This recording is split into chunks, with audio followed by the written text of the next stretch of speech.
환자 유형별 치료 방법에 대해 발표하도록 하겠습니다. A 환자는 자상으로 피부 및 근육이 파열되고 과다출혈 세균 감염이 의심되는 환자입니다. B 환자는 날것을 먹어 기생충 감염, 복통, 어지럼증을 호소하는 환자입니다. C 환자는 감염성이 높고 치사율 10% 이내의 바이러스에 감염된 환자입니다. A 환자의 치료 방법에 대해 얘기하기에 앞서 먼저 자상에 대해 설명하겠습니다. 자상은 날카로운 물건에 의해 신체의 일부분이 손상된 것을 말합니다. 자상은 상처의 위치와 깊이에 따라 손상 정도가 결정되는데 흉부나 복부에 자상을 입으면 뇌출혈을 일으킬 수 있어 치명적입니다. 밖으로 보이는 출혈에 비해 뇌출혈이 심할 수 있고 상처가 깊으면 심각한 뇌출혈을 일으켜 의식소실과 쇼크가 발생할 수 있습니다. 흉부 자상에서는 폐를 둘러싼 후계의 막 사이로 공기가 들어가서 호흡곤란을 일으키는 기흉이 생길 수 있습니다. 복부 자상에서는 장파열로 장 속에 내용물이 흘러나와 복막염을 일으킬 수 있습니다. 심장 근처에 자상이 있는 환자에서는 심장 손상의 기능성을 염두에 두어야 합니다. 복장뼈 주변이나 앞가슴 외상 환자의 60%에서 심장 손상이 발견되고 심장 손상 환자의 85%에서 이 부위의 외상이 동반되기 때문입니다. 복부 자상과 흉부 자상의 경우 모두 환자에게 수액과 산소를 공급하고 때에 따라 수혈을 합니다. 그리고 파상풍 예방을 위한 주사와 감염 예방을 위한 항생제를 공통적으로 투여합니다. 복부 자상의 경우 뇌출혈 부위를 찾아내기 위해 CT 촬영과 MRI 촬영이 필요한 경우가 있습니다.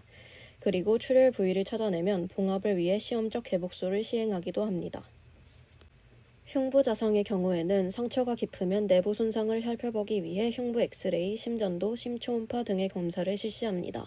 흉부 엑스레이에서 기흉이 보이면 관을 꽂아 공기를 빼내는 흉광배액을 시행합니다. 날것을 먹어 기생충에 감염된 B 환자에 대해서는 아니사키스와 촌충 두 가지에 대해 조사했다. 우선 고래회충이라고 알려진 아니사키스는 위와 장관의 점막이나 점막하 조직으로 이동할 수 있고 대망, 췌장, 간, 드물게는 폐까지도 이동할 수 있는 회충으로 인간은 보통 해양 어류를 섭취하여 아니사키스에 감염된다. 바닷물고기 근육 내에 존재하는 아니사키스 유충이 인체의 위벽이나 장벽에 침입하여 농양, 봉화지겸, 궤양을 형성할 수 있다. 아니사키스는 인체의 저항력 때문에 성충으로 자라지 못하지만 식도, 위장벽을 뚫고 들어가 인체 조직에 기계적 자극을 가해 종양, 궤양 등을 일으키며 효소를 분비하여 알레르기 반응을 유발하기도 한다. 그래서 유충이 침입한 부위는 크게 붓고 출혈이 나타난다. 또한 급성 상복부 통증, 흉통, 발열, 구토, 설사, 두드러기 등의 증상이 나타난다. 아니사키스 감염을 치료하는 방법으로 가장 좋은 것은 내시경을 통해 소장벽을 뚫고 들어가는 고래회충을 발견하여 적출하는 것이다.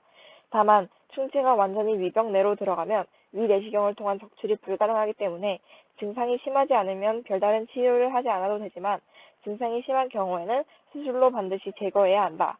구충제로는 마땅한 것이 없지만 알벤다졸 400g을 하루 2회, 3에서 21일 투여해서 성공적인 치료를 한 사례가 보고되었다. 두 번째로 촌충은 기다란 기본처럼 생긴 회충으로 성충에 이르면 길이가 6에서 9m가 된다.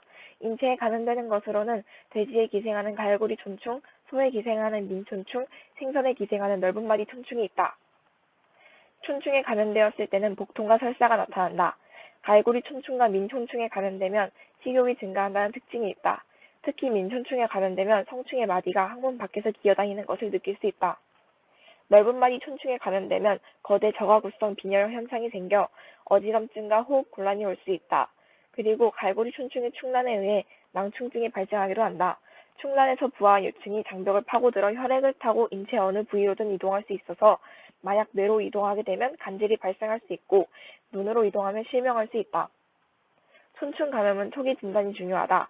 변에서 성충의 마디나 충락이 발견되면 감염된 것으로 진단하고 구충제를 1회 복용하면 기생충을 박멸할 수 있다. 또 촌충 감염을 예방하기 위해서는 고기와 생선을 잘 익히거나 냉동하고 대변을 본 후 손을 잘 씻어야 한다. 바이러스는 DNA나 RNA를 유전체로 가지고 있으며 단백질로 둘러싸여 있는 구조를 가지고 있습니다. 바이러스는 혼자서 증식이 불가하기 때문에 숙주세포내에서 복제를 하며 세포 간의 감염을 통해 증식합니다. 저희는 C 환자가 감염된 감염성이 높고 치사율 10% 이내인 바이러스로 현재 유행 중인 코로나 바이러스를 특정하였습니다. 코로나 바이러스는 외피에서 돌출된 스파이크 단백질이 둘러싸여 있는 왕관 모양으로 이루어진 바이러스입니다. 코로나 바이러스는 전형적인 외피 보유 바이러스로서 유전체로는 양성 단일 가닥의 RNA를 가지고 있으며 이 유전체는 N 단백질과 결합하여 나선형 모양의 뉴클리오 캡시드를 외피 엔벨로프 안에 가지고 있습니다. 외피에서는 스파이크 단백질, 외피 단백질, 막 단백질 H2를 가지고 있습니다. 코로나19의 증상은 비특이적이며 무증상부터 심한 폐렴과 사망까지 다양합니다. 가장 주된 증상으로는 발열이 있고 호흡기 증상에는 객담을 동반하지 않은 기침이 있습니다. 인후 이물감, 인후통을 비롯한 인후 증상이 비교적 흔하며 비루, 비충혈과 같은 비증상도 동반되는 경우가 있습니다. 코로나19 환자 상당수가 설사, 오심, 복통 등의 위장관 증상을 호소하기도 합니다. 코로나19 치료는 환자가 자가적으로 이겨낼 수 있도록 돕는 것이라고 할 수 있습니다. 중증으로 나빠지는 코로나19 환자의 경우는 조기에 체외막 산소순환기 치료를 진행해야 합니다. 일반적으로 체외막 산소순환기 치료는 혈관 조영술실이나 수술방에서 이루어집니다. 아직까지 효과가 확실한 백신은 없지만 최근 화이자가 자사의 코로나 백신이 90% 이상의 예방 효과를 가진다고 발표하며 FDA 긴급 사용 승인을 신청하는 등 백신 개발이 활발합니다. 지금까지 발표를 들어주셔서 감사합니다.